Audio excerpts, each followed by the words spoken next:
guys? It's Luke here for our Jock Market preview for January 13th. Another episode of our Jock Market series here on the Gundacker channel. And here we're going to go over our top 6 IPO targets for tonight's slate. If you guys haven't heard of Jock Market before, it is the stock market for daily fantasy sports. On there you invest in players just like you would in stocks, and during the IPO phase is the initial player offering. That's where you can get stocks for the cheapest for the entire slate, really invest into some of the guys you expect to have a good night tonight and be able to make some profit if they go out and have a good fantasy performance. So what we're going to do here is cover the 6 players I'm going to have my eye on during that phase tonight and that I'll be looking to add to my personal portfolio. Of course, there's a price for everything, so we're going to have our target price out there as well, the fair price that I expect to pay for some of these stocks tonight, and really the cutoff line of where I wouldn't be looking at them anymore. So with that being said, let's hop right into it with our preview for tonight.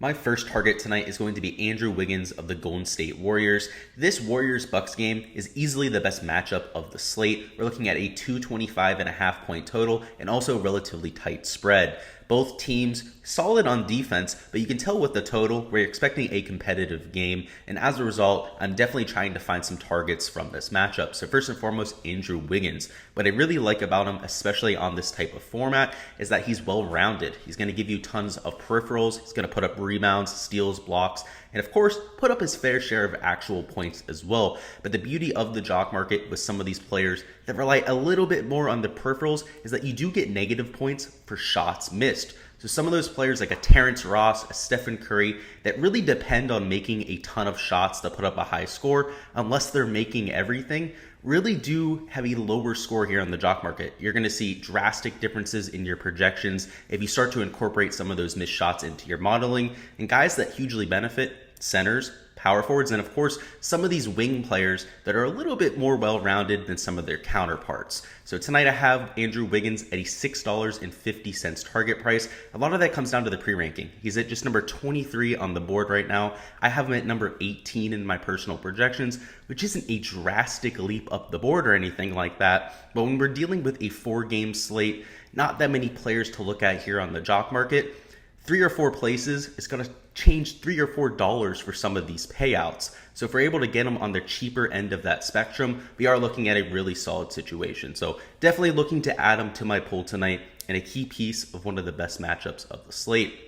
Next up, we have Josh Hart, who has been an absolute print fest here in the 2021 season, now into 2022. He comes in at number 19 on the pre-ranking, so a little bit higher up the board than somebody like an Andrew Wiggins, but sees a little bit more of a significant jump up the board there to number 14. He's also going to come in relatively underpriced. He's not somebody who's a sexy pick. I mean, we're not looking to get 55, 60 fantasy points from a Josh Hart very reliably, but over the last month or so, has been putting up 40 fantasy points almost every single night. And as of right now, projected for right around 35 fantasy points on the jock market. So going to give us some inherent value right there since he's consistently been better than that of late.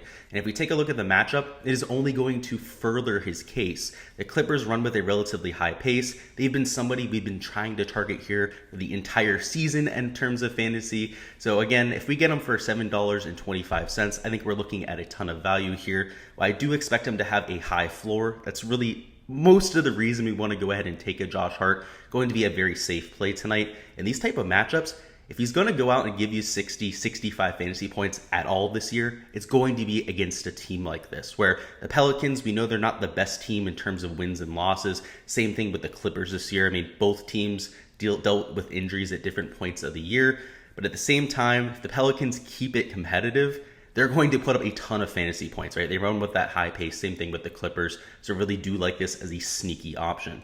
Next up, we have Dennis Smith Jr., who should be starting tonight for the Portland Trailblazers against the Denver Nuggets. We have Anthony Simons, who's listed as doubtful. Damian Lillard not expected to return. So as a result, Dennis Smith Jr. going to be in a great spot here. He comes in at a target price of $7.75. And number 14 in the pre-rankings, I have him closer to number 12 personally, which is not a big jump at all, right? In terms of the projection, I think the projection jock market has on Dennis Smith Jr. very fair. But at the same time, does anybody really want to pay $8, $9 for a Dennis Smith Jr.? I highly doubt it. I mean, he's been productive for this team in the past, but I do expect him to be a little bit overlooked because of some of the guys priced around him. You have a lot of the chalky options, some of the bigger names in the NBA that people, especially casuals, will have a lot of ideas about. Dennis Smith Jr. going to look like he's mispriced there. So I do expect him to come in cheaper than he should. If he ends up going for the $8 or $9 that JockMKT has him projected for right now, not going to be in my portfolio. But if he comes in a little bit underlooked, as I expect him to in this type of format, going to be somebody I have some shares in. I mean, we've seen him have some ceiling performances with Lillard and Simmons out in the past, and even though he hasn't really been reliable, again, we could get a really solid price tag on his ceiling. Right, before we get into the top three, just want to do a little pause for the cause here. We're going to be talking about code Gundacker on JockMKT. For any of you guys that are new users over there,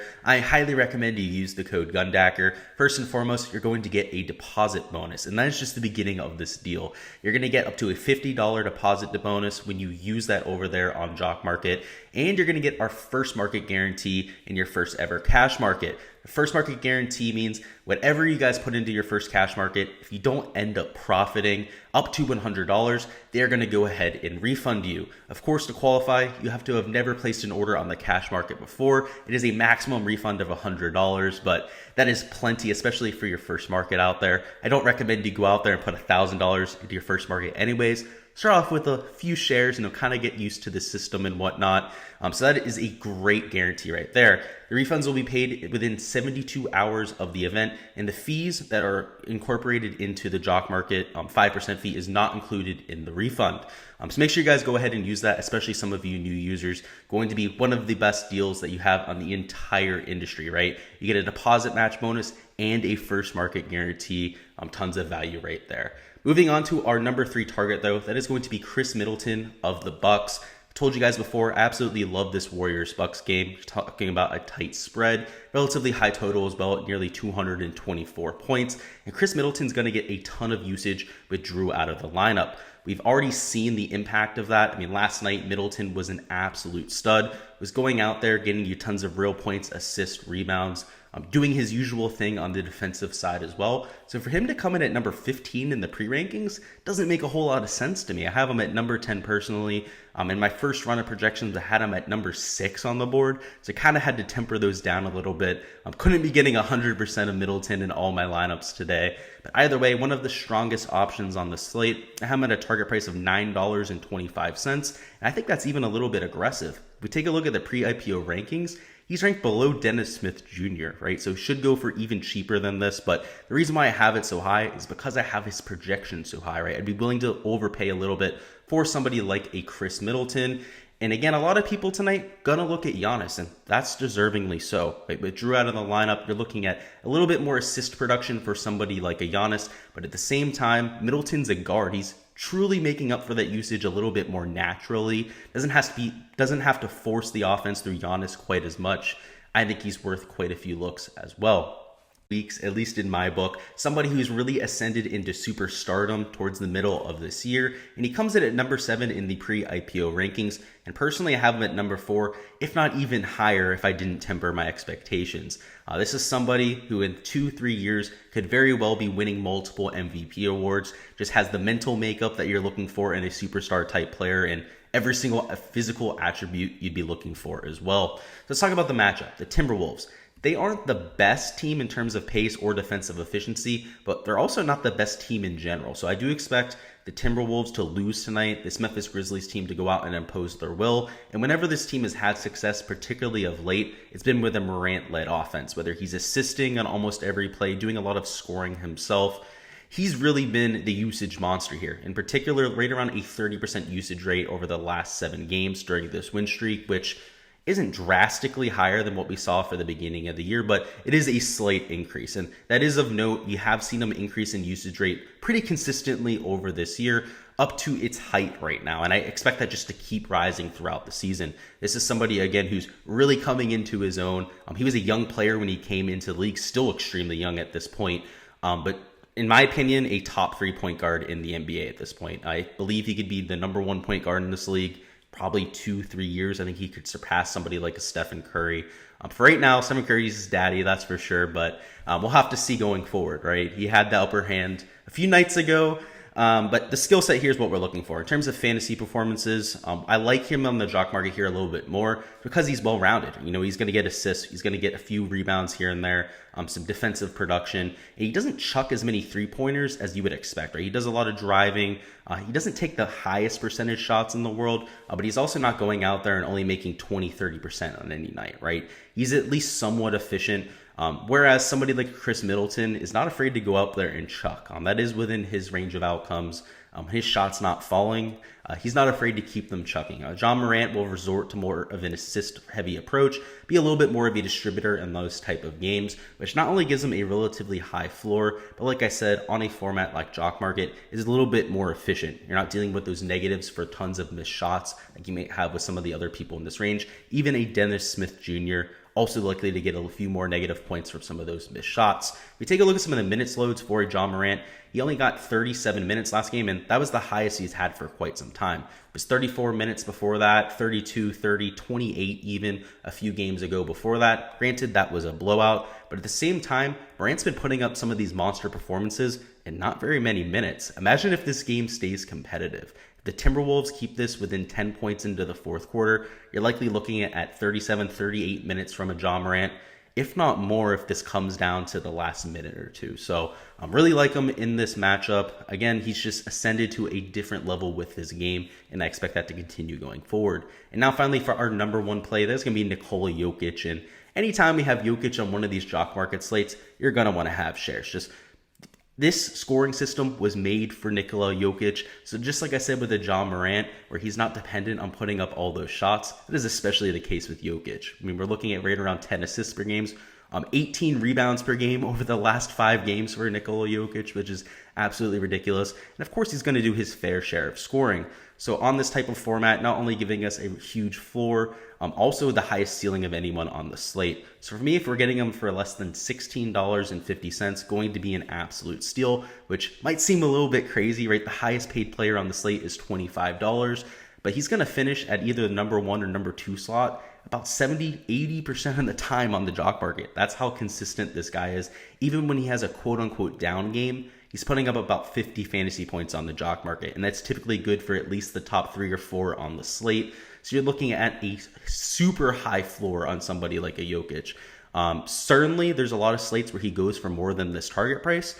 Sometimes I'll go for around $18, $19. That's usually when he's the number 1 player on the board. And those are the slates to kind of sit back and not take any exposure, right? You're looking at a little bit of capped upside there, $6 at the very most. If he finishes in second, you're only making $1 per share.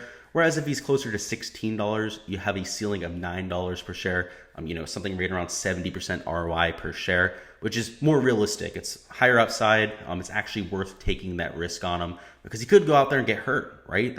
He could go out there and get in foul trouble. That is still in the cards for Nicole Yokitch.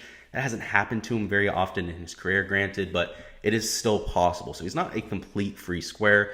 So that's why I try to get him for one of these target prices closer to $17. The opponent, Trailblazers, right, they don't have Damian Lillard. They are huge underdogs here, so there is a little bit of blowout risk. But if the Nuggets go out there and blow out this team tonight, it's going to be because Yokitch had a huge game. He's just the number 1 option, number 2, number 3 option on this team all combined together. And as Yokitch runs, this team runs. So even though there is some blowout risk there, I think it's a little bit overblown because if it ends up being a blowout, it's because he has that massive type ceiling. That is all I've got for today's preview. I'll remind you guys I do have my own YouTube channel as well, that being Gsluke DFS. If you're looking for golf DFS, NFL, NBA, UFC, or more, make sure to go ahead and check that out. I'm always posting previews, whether it's for Showdown or the main slates. So again, if you're looking for data-based content, highly recommend you go ahead and check that out. If you guys are looking to check out Jock Market for the first time, make sure you guys use code Gundacker. I know I mentioned it before, but you do get that $50 deposit bonus, as well as that first market guarantee, a refund up to $100 on your first ever cash market. So highly recommend you guys use that code when you go ahead and sign up. We are going to have even more of these Jock Market previews coming out in the future, so make sure to stay tuned for all of those. If you haven't already liked the video, make sure you guys go ahead and do that. Of course, if you're not subscribed to the Gundacker channel, First off, why aren't you? Go ahead and do so right now. There's live streams on this channel every single day for the NBA slate, and of course supplemental content like this for some of those smaller sites. Thank you guys for stopping by, enjoying the content. I'll see you guys next time, and let's get this cash.